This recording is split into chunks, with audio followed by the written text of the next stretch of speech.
I worry sometimes that we are over credentialed and we're so worried about the credential that we're not worried about getting demonstrated and practical experience in the work.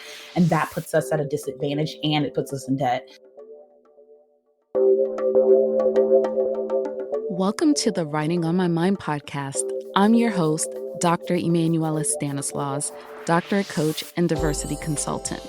I finished my doctorate in 4 years while working full-time, traveling the world, and balancing a busy social life, and now I'm on a mission to create community for other BIPOC women to complete their doctorate degrees. Join me as I discuss the ups and downs of pursuing a doctoral degree. I'll be sharing personal stories, and I'm bringing some friends along for revealing conversations about their doctoral journey and provide inspiration for others to level up as doc students. Hello, everyone. Welcome to another episode of the Writing on My Mind podcast. I'm your host, Dr. Emanuela Stanislaus, and again today I have an amazing guest who is going to grace us with her presence and drop some gems for you today. Dr. Ashley Adams is our guest, and I'm going to just go ahead and jump into her bio. Empowering women towards taking meaningful action in life and career, Ashley is a powerful speaker, mentor, and public academic who thrives at the intersection of personal, professional, and career development. Through her career and professional development company, Mentor Me, Ashley helps high achieving women make more money and have more impact in their careers. So please join me in welcoming Dr. Adams. Thanks so much for having me. I'm happy to be here. Thanks so much.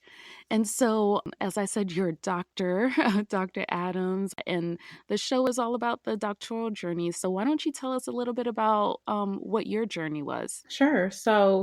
I was a Ronald E. McNair Scholar in undergrad. And although I am not first generation, my father has a master's degree.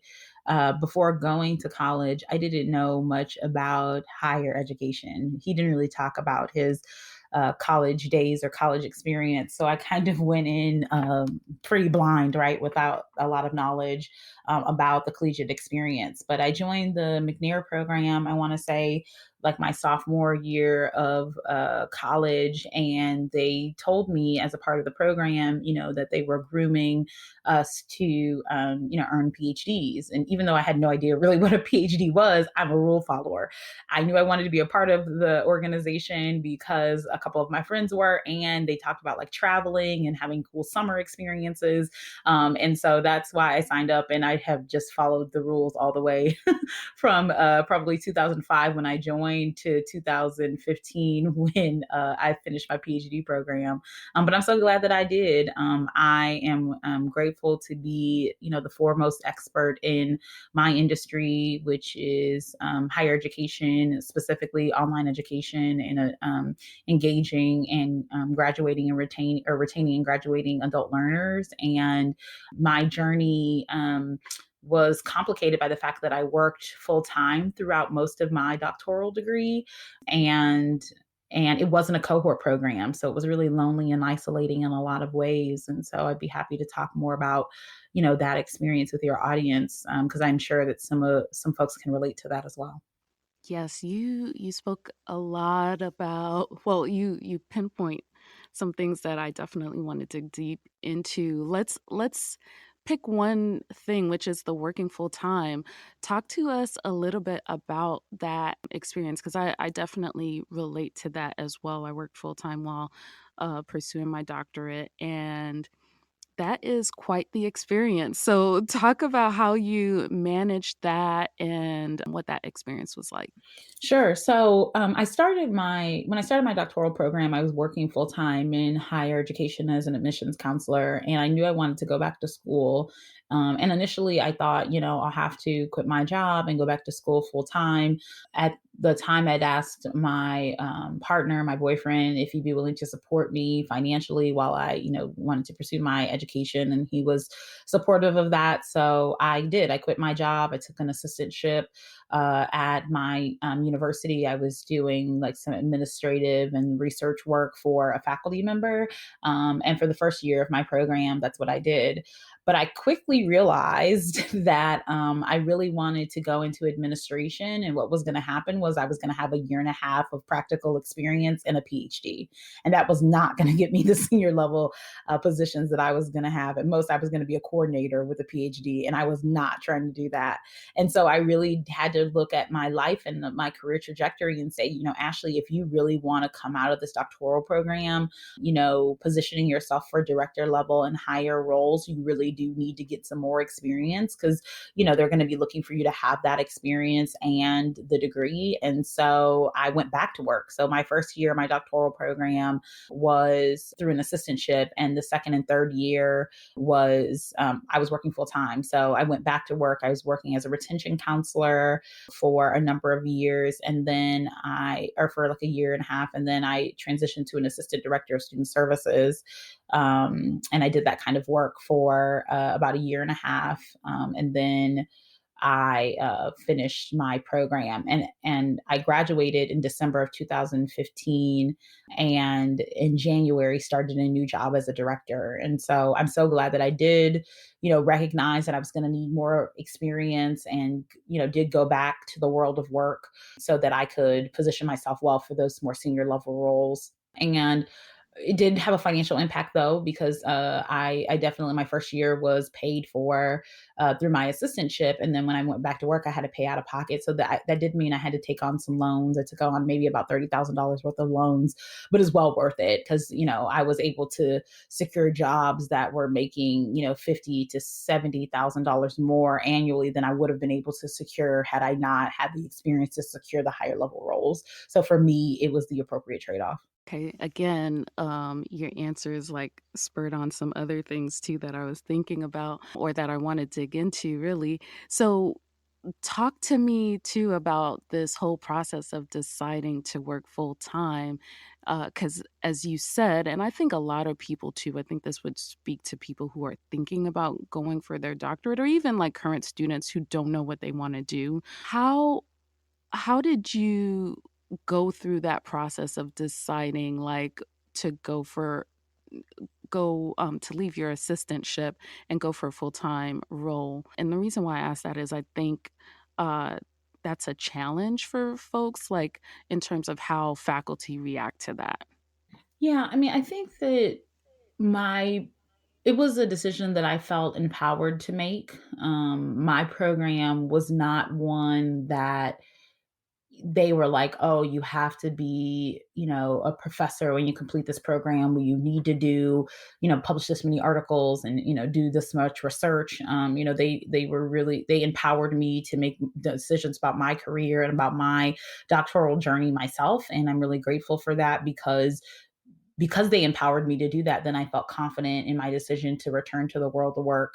And like I said, I'm so glad that I did. I think too often, Black women in particular feel like, okay, all I need to do is get this degree. I need to secure the degree, and that'll be what helps me advance my career. But that they are misled in that. Employers are still looking for someone with adequate and demonstrated experience. And too often, doctoral programs do not prepare do not prepare students to go into administrative leadership. They just don't, and you need some more work experience to go into those fields. I worry sometimes that we are over credentialed, and we're so worried about the credential that we're not worried about getting demonstrated and practical experience in the work, and that puts us at a disadvantage and it puts us in debt. And so I'm really encouraging women to find some harmony, even if you are considering earning the doctoral degree or the highest degree in your field. Maybe that's MBA in your field, or a JD, or a different doctoral degree. I definitely encourage you to make sure that that you still gain that practical knowledge, the demonstrated experience of the competencies, because you'll be doubly frustrated if you have this degree that you are still paying for and you can't secure the type of jobs that you're looking for because you do not have the practical experience. Talk about it. A PhD is not a clear path to like a career.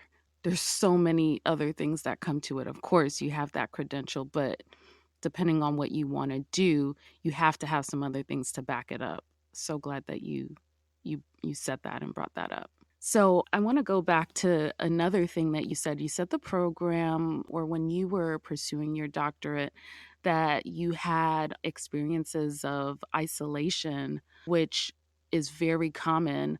Uh, do you mind sharing some of the experiences that you had and how you maybe overcame some of those isolating experiences? I wouldn't necessarily say that I overcame them. I did get through them. However, overcome is a strong word that I would not use. Earning my doctoral degree, specifically the dissertation phase, was one of the most isolating experiences of my life. It was so lonely. It's like I am the foremost expert. No one in the world knows more about this little bitty, itty bitty sentence than me, but I can't talk to anybody about it because nobody in the world knows anything more about this itty bitty sentence than me. My Mm, program was not cohorted, which meant that like I wasn't going through my courses at the same time as other people. And even if I were, I was one of the few Black women who were in the doctoral program at the same time. And so it just was really lonely. It was just really isolating. No one in my life could relate, not because they weren't smart or, didn't go to graduate school, but they weren't PhD students. And so they were like, why can't you travel? Why can't you go here? Why can't you go there? Did you write a paper last week? Like people just did not get it. They did not understand. And it was so isolating. It was so lonely. And it also was confusing because I was working and while I was in my program, I was in those sort of coordinator slash assistant director type positions. And they didn't really value the fact that I was earning a PhD. Like that wasn't really important to them. Like I didn't need a PhD to be in those roles. A lot of the work that I was doing, it was a lot of application based. Like I talked about, you need that application base, but I couldn't apply the things I was learning in class necessarily at that level because I was still kind of new level, mid level. So I wasn't doing a lot of sort of theoretical process mapping and making higher level decisions that I was learning in my PhD program because I wasn't in the position to apply them. So it was just very disjointing. I mm. have no regrets. I'm glad that I went to a non cohort program. I'm glad that I worked full time while I was pursuing my PhD. I don't have any regrets, but it definitely was isolating and lonely. And so if you're experiencing that, if you're, listening to this, you're not alone, even though it is lonely. Yeah, I could totally relate to that for sure. People not getting it. And so when you find your people, like you really want to be with them all the time because you're like, okay, you may not understand what I'm researching, but at least you kind of have a similar understanding of the doctoral process and things like that. I do want to talk a little bit. You shared a little bit about the McNair program that you were a part of, but did that have any deciding factor for you in pursuing your doctorate? If not, like what made you decide to pursue it? It did, but only in the fact that they said that it was a program for people who were going to earn their PhD. And because I'm a rule follower, I just followed the rules. It's a really well structured and really valuable program. I'm so glad that it exists. And it definitely is a pipeline program for underserved, minoritized individuals. And I'm so glad that I was selected to be a part of it. It prepared me to successfully pass my GRE and to do well and to, earn solid scores. It, talked about, what it meant to go to graduate school and what it meant to do research. I had an opportunity to participate in undergraduate research the summer after my junior year, which was really awesome. And I met friends there that I still connect with to this day.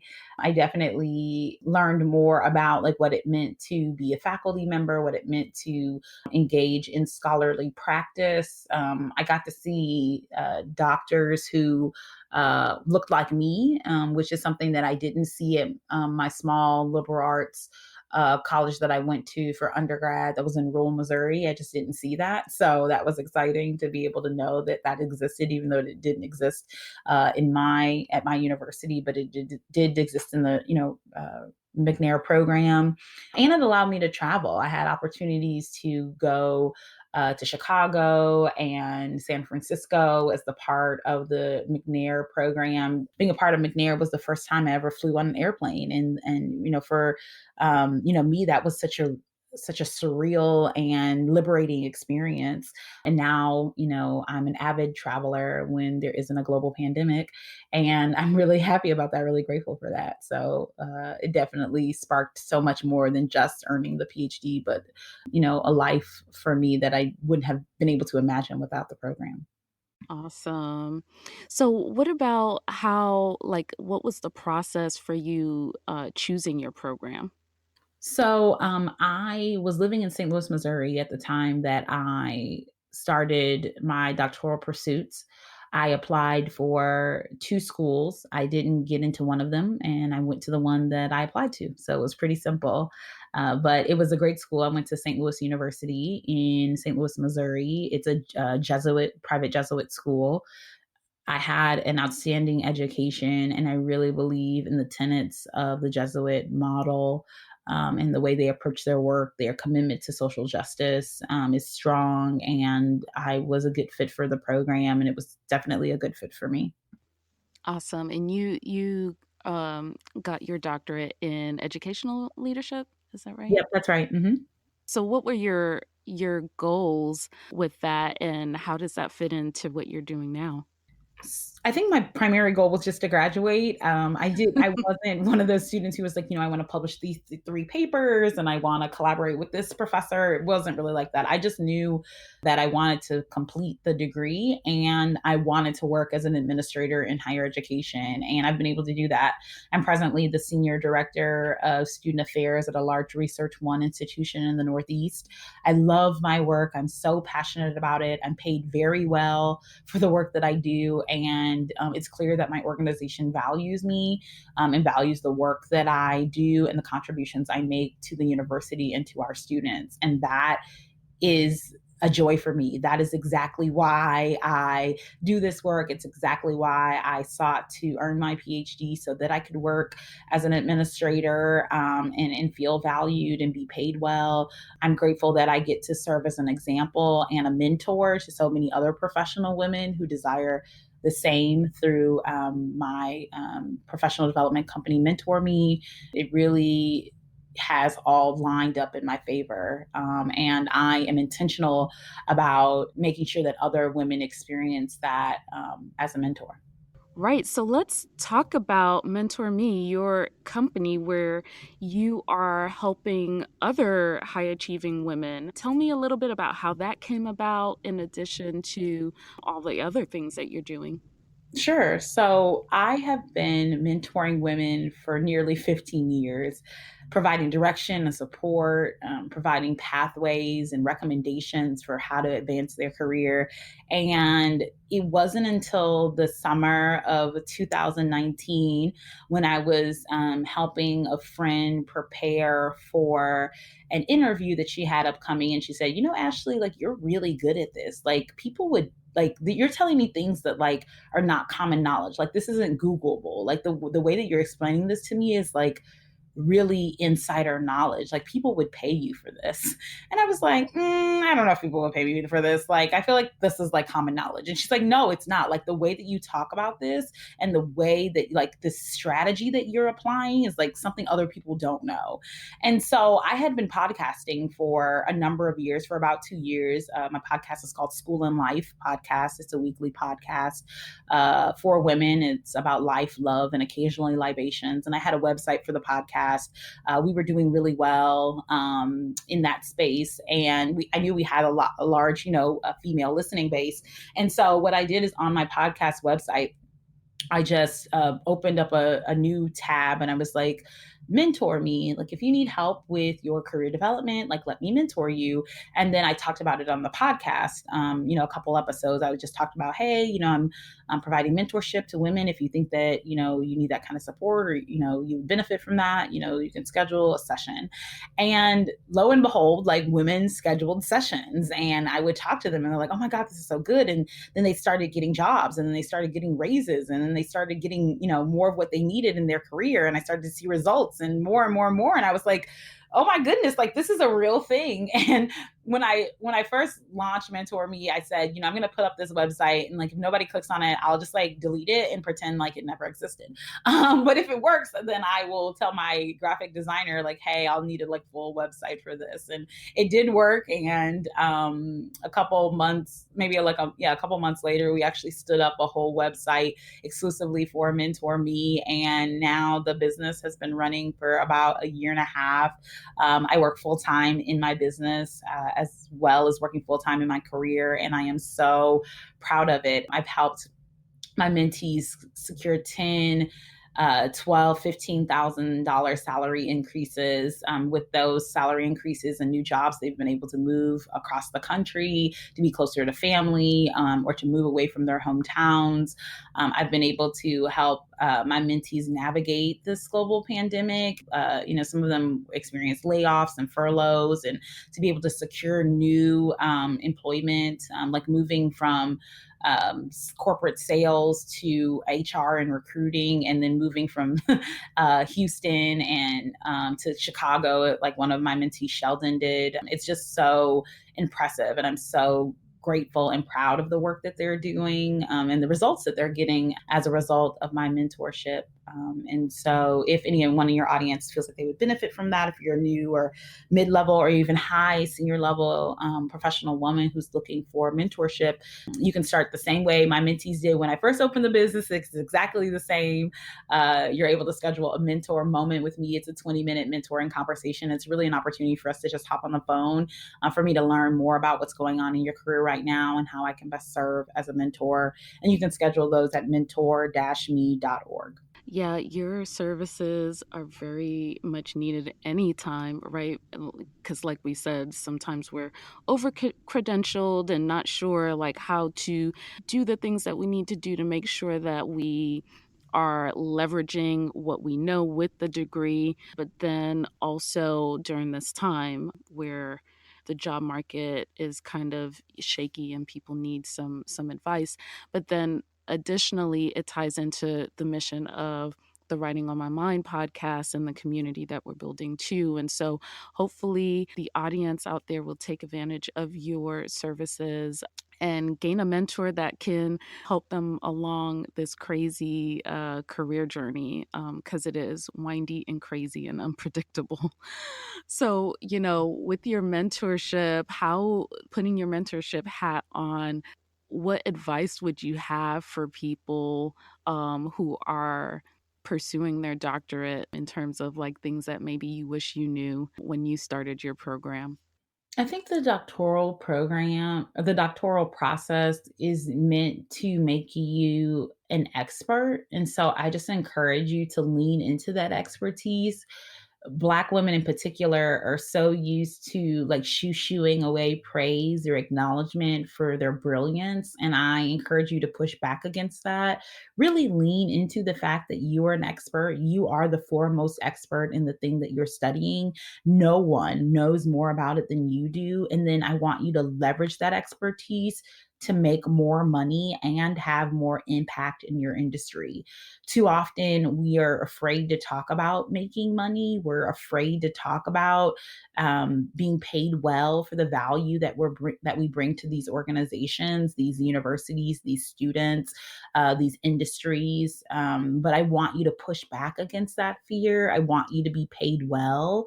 I want you not to shrink or hide from the immense value that you bring. And I want you to have impact. I want you to serve the communities you desire to serve, to fix the problems you started to fix when you went into this program, and to really advance and have impact on the students or customers or clients or communities that you desire, to provide them with transformation that they're desiring from the solutions that you provide.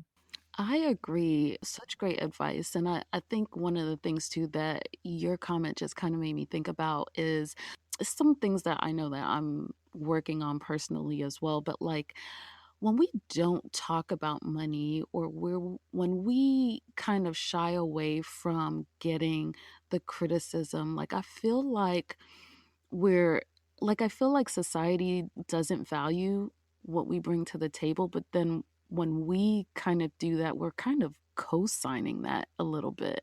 What do you think about that? Like, I don't know if that's, I'm still processing this thought, but like you just brought that up and it made me think about that. Yeah, absolutely. It's like when we don't ask for the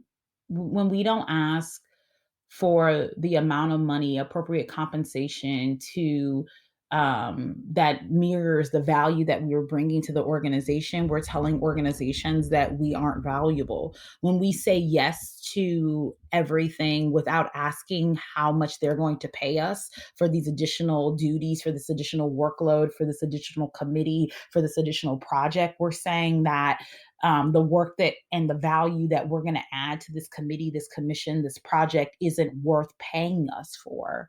When we stay stuck in a job where we know we aren't having real impact, when we're saying, oh, I'll just wait until this person leaves, I'll just wait until this person retires, I'll just wait until the economy gets better, I'll just wait until the pandemic is over. When we say things like that, we are devaluing our work. We're devaluing the value that we bring to these organizations. We're devaluing the immense talent and skills and our expertise when we don't ask for when we don't ask for the value that we bring to these organizations. We're co-signing, as you said, we're co-signing and devaluing our work ourselves. I love that. And I think we really have to break that chain of thinking. And I'm guessing too, through your mentorship, you can help people you know, break down some of those limiting thoughts that they might have around what they should be earning, what they should be asking for, and things like that. Okay, so what are three things that helped you succeed in your program? I think the things that helped me succeed in my doctoral program are really centered around what I was trying to combat in the program. So, like I said, it was really isolating. So, I combated that by not isolating. Like, I would make time to travel with friends, I would make time to date, I would make time to make myself dinner, right? And not Postmates every meal because I was trying to combat that loneliness and that isolating experience that I was having, and that was important to me. I think that I also became an expert at managing my time, and I really started to change my mind about how to do that and what time meant and what managing my time meant. So I leveraged the Pomodoro method, and if you haven't heard of that, I definitely encourage you to look it up. It's called the Pomodoro method, but it was a lifesaver then, and it is still now as I work to manage my time. Having a tight lock on my time, breaking it down into small bits, uh, doing work in small spurts, not letting any one task overwhelm me, has carried throughout my entire life and career. And it's a tool that I still use to this day. And then finally, I think that knowing that I was more than just a doctor was a big deal. So I was still a daughter, I was still a big sister, I was still, a young Black woman who liked to cash out. I don't know, like, you know what I'm saying? Like, I was more than just a doctoral student. And even now in my life, I'm more than just a person with a PhD. And so, like, making sure my identity wasn't tied to my doctoral pursuits was a big deal as well. Great advice. Living your life, having good time management skills, and you're more than this degree. Like there's more to you and there's more to life after this too. So, one thing too that makes me think about is something that I definitely want to discuss that a lot of people don't discuss is the depression that happens after after you're done with your program. I don't know if you experienced that, but I think some of that could be tied to the doctorate, taking so much energy, but then sometimes maybe the focus that you put on that and your identity that's tied to that. Did you experience that at all? I did not experience that because I was so in it because it was so critical for me to not tie my entire life, my entire like lived experience to the fact that I was earning a PhD. I didn't experience like depression or sadness or feeling overwhelmed or just disappointed when I was done because when I was done, I went and secured a position as a director and was making secured like a $30,000 salary increase from the assistant director position that I was in. And so I was moving on, to bigger and better things. And I was leveraging the degree I had just earned, in the field. I think some of that disappointment comes when you don't have a career plan, when you are a doctoral student. And so you think, okay, I'm going to get this degree. I have to get this degree. I have to get this degree. And you're not thinking about like how you're going to leverage the degree to get what you want in your life and career. So then when you finish the program, now you're completely disillusioned. Now you're completely disappointed because you have this degree, but you don't know how to use it, or the ways that you think you can use it aren't really valuable or as impactful as you would have hoped. And so, this is why, even for folks who are pursuing their doctoral degree, it is so critically important to have a career development plan. It's not good enough to just be a student. Like you have to be a student and a person who is intentional about their career. And whether your career is in the professoriate, whether it is in administration, whether it's in industry, you have to have a plan on how to leverage the degree to get what you want on the career side, even when you're in the program. Great advice. All right. So now I want to transfer over to the lightning round questions. So I'll ask some questions, and it's all around the doctoral process for you. And you just say the first thing that comes to mind. Ready? Okay, lightning round, I'm ready. Awesome. Okay. So favorite mantra. Ooh, I didn't have one then, but my favorite mantra now is I reject overwhelm and invite peace, joy, and ease into my life. Ooh, awesome. Did you come up with that or? I do. Ooh, I love it. Okay, so I'll quote you on that. Okay, I love it. All right, next one. One thing you couldn't live without. Butter pecan ice cream. Okay. Favorite hype song? I put on for my city, and by T.I. and Flawless by Beyonce. Oh, yeah, those are good songs. I love it. Okay. Your go-to practice to celebrate your wins. Doing nothing. I love to like conquer something, kill it, do amazing, and then do absolutely nothing afterwards. Rest Awesome. is my celebratory practice. Yes. It is an act of resistance. Love it. All right. So, lastly, best piece of advice you received as a student. Ooh, as a student, I think the best piece of advice I received as a student was that like the PhD wasn't beyond me. Like it was a thing that I could like achieve. Mm, N- Not having anybody put limitations on me when I was in that program was so transformative because like nobody was like there to tell me I couldn't do it, or nobody was like, oh, I don't think this is going to work out for you. And so if nobody's told you that you can't do something, then you can do it. And if somebody has told you that you can't do something, then they are lying. And so I encourage you to tell yourself the truth, even if no one else is telling you the truth, and to tell yourself the truth. And the truth is that you can do anything, that there's nothing beyond you, that you are limitless. And if no one's told you that, I'm telling you that now. And so I invite you to tell yourself that truth also. And if you've been fortunate enough that no one's ever told you that you couldn't do something, that you don't know that you have limits, then like walk in that, because that was my truth and nothing is beyond me now. oh, I love that. What a great way to end this episode with those inspiring words. Thank you so much, Ashley, for joining us. And You're welcome. I definitely want to make sure that you let people again know how they can connect with you, how they can follow you now after the episode. Yes, I am so excited to take you on as a mentee. So, the first step in working with me is for you to schedule your mentor moment. Like I said, it's a free 20-minute conversation for us to just really understand what the pain points are in your life and career right now. Even if you're a student, we can talk about what's going on in your program and how I can best prepare you for a career after you complete it. So you can do that on my website at mentor-me.org. That's mentor-me.org and schedule your mentor moment. I'm really excited to connect with you and learn more about you and how I can best serve you. And you can also follow me on social. You can follow me on Instagram at Ashley Ashire. That's ASHLEYASSHIRE. You can follow me there on Instagram, on Twitter, and on Clubhouse. And then, of course, for professional connections, you can follow me on LinkedIn. It's Ashley A. Adams. So I'm all over the web at Ashley Ashire on Instagram, Twitter, and Clubhouse.